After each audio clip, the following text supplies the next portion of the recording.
Good morning guys, welcome back to my channel. আশা করি সবাই খুব ভালো আছো আর আমরাও খুব ভালো আছি। সকাল সকাল সেজে নিয়েছি আর এখন বাজছে হচ্ছে 7টা। তো আজকে আমরা যাব বিষ্ণুপুর। কেন যাচ্ছি, কি করছি সমস্তটাই তোমাদের সাথে শেয়ার করব, সাথে থেকো।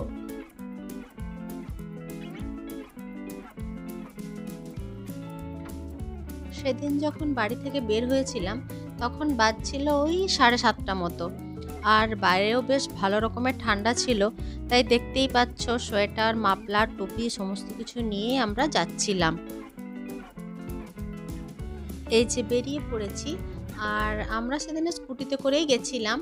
অনেক ব্যাগ ট্যাগ থাকলে তবে পরে আমরা টোটোতে যাই স্টেশন, নয়তো স্কুটিতেই যাই। কেন বলো তো, কারণ বাড়ি থেকে স্টেশনটা ওই স্কুটিতে করে 10 মিনিট মতো লাগে। আর দেখো 7:30 বেজে গেছে, তবুও ঠান্ডার জন্য রাস্তা মোটামুটি ফাঁকাই বলতে পারো। তারপর রবিবারও ছিল অবশ্য, তাই সেরকম ভিড় ছিল না।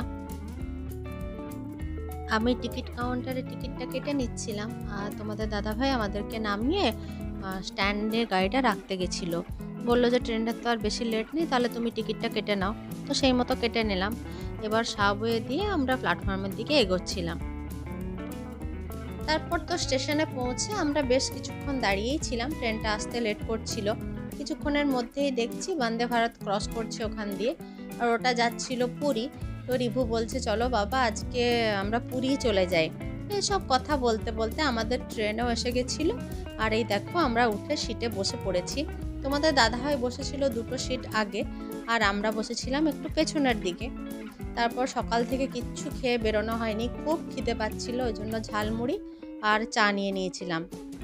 চায়ের টেস্ট একদম ভালো ছিল না, সকালে একটু কড়া চা না খেলে তো মনটা ভালো লাগে না, তো সেরকম চাটা ছিল না। আর আমাদের পাশে যে লোকটা বসেছিল এত ভীষণ কথা বলছিল, মানে আমার ট্রেনে বা বাসে চুপচাপ থেকে জানলার ধারে বসে বাইরের প্রকৃতি দেখতে খুব ভালো লাগে, আমি ওগুলো ভীষণ এনজয় করি, কিন্তু উনি খুব কথা বলছিলেন। যাই হোক, এটা ওনার স্বভাব, সেটার জন্য কিছু বলছি না। আর এই যে আমরা নেমে পড়েছি এখন বিষ্ণুপুর স্টেশনে। স্টেশনের দেওয়ালগুলো দেখো কি সুন্দর করে ছবি এঁকেছে, মানে ওখানকার রাস মন্দির, তারপর আরও জোড়া মন্দির যেসব জিনিস আছে সেগুলোই দেওয়ালে আঁকা ছিল। তো ভাবলাম তোমাদের সাথেও একটু শেয়ার করি। আর এই যে আমরা এখন সিঁড়ি দিয়ে নিচে নেমে, সামনেই একটা কচুরির দোকান ছিল, তো তোমাদের দাদাভাই বলল চলো তাহলে একটু কচুরি খেয়ে নিই। যে দোকানটায় আমরা খেতে ঢুকেছিলাম সেই দোকানদার দাদা একাই নিজের মানে একা হাতে বেলছিলেন, ছাঁকছিলেন, ময়দাও মাখছিলেন, ওই জন্য একটু দেরি হচ্ছিল। আর দোকানের সামনেই না একটা খুব সুন্দর মন্দির আছে, আমি গিয়ে একটু ঘুরে এলাম। আর ওখানের লোকেরা বললেন যে এটা দুর্গা মন্দির, আমি জানতাম না এটা আগে। তারপরে এলাম, তখনও ওনার রেডি হয়নি, সেজন্য তোমাদের দাদাভাইকে বললাম যে চলো না, উনি আমাদেরকে তো দিয়েছেন 2টো করে, এটাই আমরা ভাগ করে খেয়ে নিই। তো ওনার কাছে একটা প্লেট চেয়ে আমাদের যে কচুরিগুলো দিয়েছিল সেগুলোই আমরা 3জনে ভাগ করে নিচ্ছিলাম। তখন উনি আবার রেডি করছিলেন, তারপর পরে এসে আবার আমাদেরকে দিয়েছিলেন। এরপর খাওয়া দাওয়া কমপ্লিট করে ওই দোকানের সামনেই অনেক টোটো অটো দাঁড়িয়ে থাকে, তারই মধ্যে একটা অটো ধরে আমরা যে তাঁতি ঘরে যাব ওনার অ্যাড্রেসটা বললাম, তারপর আমরা টোটোতে চেপে এই যে যাচ্ছিলাম। আর এই যে আমরা পৌঁছে গেছি তাঁতির বাড়ি। কিন্তু আসলে একবারই গেছিলাম, আর 3-4 মাস আগে গেছিলাম, সেজন্য একটু কনফিউজড ছিলাম যে এই বাড়িটাই নাকি পাশের বাড়িটা। তো তোমাদের দাদাভাইকে সেটাই বলছিলাম যে দেখো, আর দরজা দুটোই লাগানো ছিল 2টো বাড়ির, তো হঠাৎ করে কারো বাড়িতে তো নক করা ওইভাবে ঠিক না। তো আমি বলছিলাম যে দেখো এই বাড়িটা নাকি পাশের বাড়িটা। তখন একজন বলল যে না এই বাড়িটাই। তারপর দরজা নক করলাম, ওনারা দরজা খুললেন। আর এই যে দেখতেই পাচ্ছ ভেতরে ঢুকে গেছি। ওনার বাড়িতে এরকম 4টা বা 5টা বোধহয় মেশিন আছে যেখানে তাঁত বোনা হচ্ছে, মানে ওই স্বর্ণচুরি বালুচুরি শাড়িগুলো বোনা হয়। তো আমি বেশ কিছুক্ষণ দাঁড়িয়ে দেখছিলাম যে কিভাবে ওনারা বুনছেন, কিভাবে সুতো মানে কালার করা হচ্ছে, সুতোগুলোকে কিভাবে টানা হচ্ছে, বেশ ভালো লাগছিল দেখতে। আমি দাঁড়িয়ে দাঁড়িয়ে কিছুক্ষণ দেখছিলাম।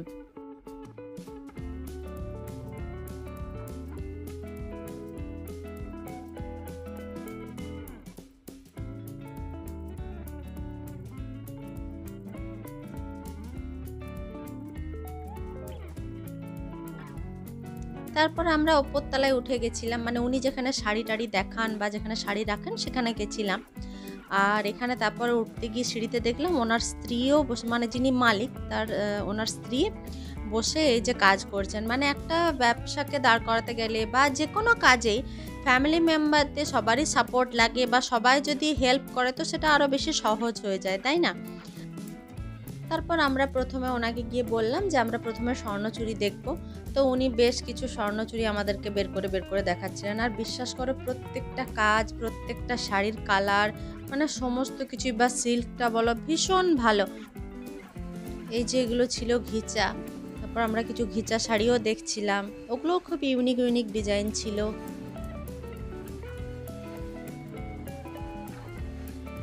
ওখানে শাড়ির কোয়ালিটি যেমন ভালো, দামও সেরকম ভীষণ রিজনেবল প্রাইসের মধ্যেই ছিল। আর আমার তো মনে হচ্ছিল সব কটা শাড়ি নিয়ে নিই, কিন্তু সেটা তো পসিবল একদমই নয়।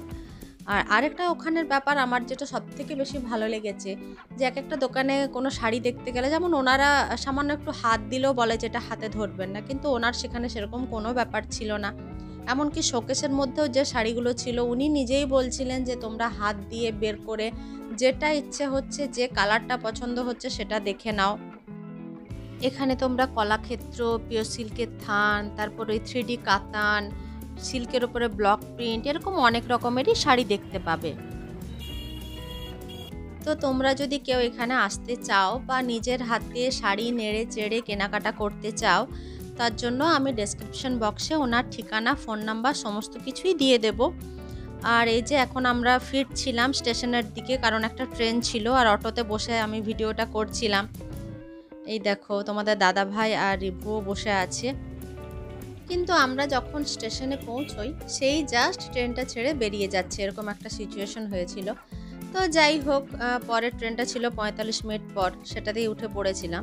আর এই দেখো দুজনে টায়ার্ড হয়ে ঘুমিয়ে গেছে।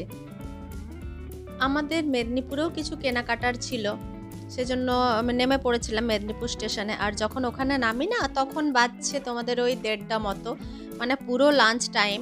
সেজন্য প্রচুর খিদে পেয়েছিল। তো তোমাদের দাদাভাইকে বললাম আগে আমরা খেয়ে নেব, তারপরে কেনাকাটা করতে যাব। আর যখন প্ল্যাটফর্ম দিয়ে নামছি দেখছি ওখানে একটা খুব সুন্দর গাছে বাতাবি হয়েছে। আর এই যে আমরা হোটেলে ঢুকে পড়েছিলাম। মানে আমরা মেদিনীপুর গেলে এই হোটেলটাতেই খাই, শাহু নিরামিষ হোটেল। তোমরা কেউ গেলে ট্রাই করতে পারো, প্রচণ্ড ভালো খাবারের টেস্ট। মানে আজ প্রায় 10 বছর আমি ওখানে যখনই মেদিনীপুরে গেছি ওখানেই খেয়েছি, একই রকম খাবারের টেস্ট। আর আমি তো বলবো পোস্ত বড়াটা অবশ্যই তোমরা কিন্তু ট্রাই করবে। এই যে আমরা খাবার নিয়ে নিয়েছিলাম, আর এত পরিমাণে খিদে পেয়েছিল না, আমি যে ভিডিও করব সেটা আমার মাথাতেই ছিল না, খেতে স্টার্ট করে দিয়েছিলাম। তারপর তোমাদের দাদাভাই বলল যে একটা ভিডিও করে নাও, সেজন্য করেছিলাম। দেন খাওয়া দাওয়া করে আমরা অটোতে করে চলে গেছিলাম বড় বাজারে পাঞ্জাবি কেনার জন্য। কিন্তু কেন এত কেনাকাটি করছি তোমাদেরকে সবই বলবো আস্তে আস্তে, যে হঠাৎ কেন শাড়ির দোকানে গেলাম বা পাঞ্জাবির দোকানে গেলাম সব জানতে পারবে। সেজন্য আমার প্রত্যেকটা ভ্লগকে তোমাদের ফলো করতে হবে।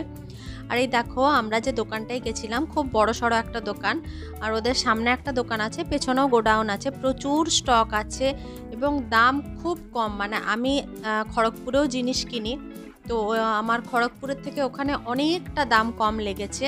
আমি যাই হোক দামটা তোমাদের বলছি না, কারণ তোমরা হয়তো যখন কিনতে যাবে তখন আলাদা রকম দাম হবে, কিন্তু আমার পার্সোনালি দাম কম আর কোয়ালিটি খুব ভালো লেগেছে ওখানে। দোকানের নাম আর অ্যাড্রেস ডেসক্রিপশন বক্সে দিয়ে দিচ্ছি। তারপর আমরা ফিরে গেছিলাম ওই 6:30টার দিকে সন্ধেবেলা।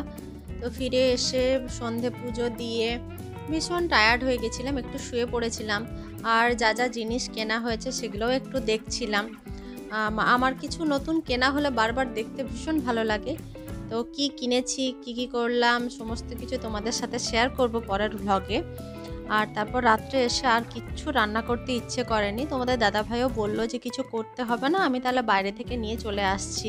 কিন্তু ওকেও আবার বাইরে যেতে হবে সেটা ভেবেও খারাপ লাগছিল, সেজন্য বললাম যে ছেড়ে দাও, তোমাকে যাওয়ার দরকার নেই, আমি বাড়িতে একটু চাউমিন বানিয়ে নিচ্ছি। তো এই আমরা চাউমিন নিয়ে বসে পড়েছি। আজকের ভ্লগটা এই পর্যন্তই রাখছি। তোমাদের যদি আমার এই ভ্লগটি ভালো লেগে থাকে তাহলে অবশ্যই লাইক, কমেন্ট, শেয়ার আর সাবস্ক্রাইব করে দিও। দেখা হচ্ছে পরের ভিডিওতে, ততক্ষণ টাটা।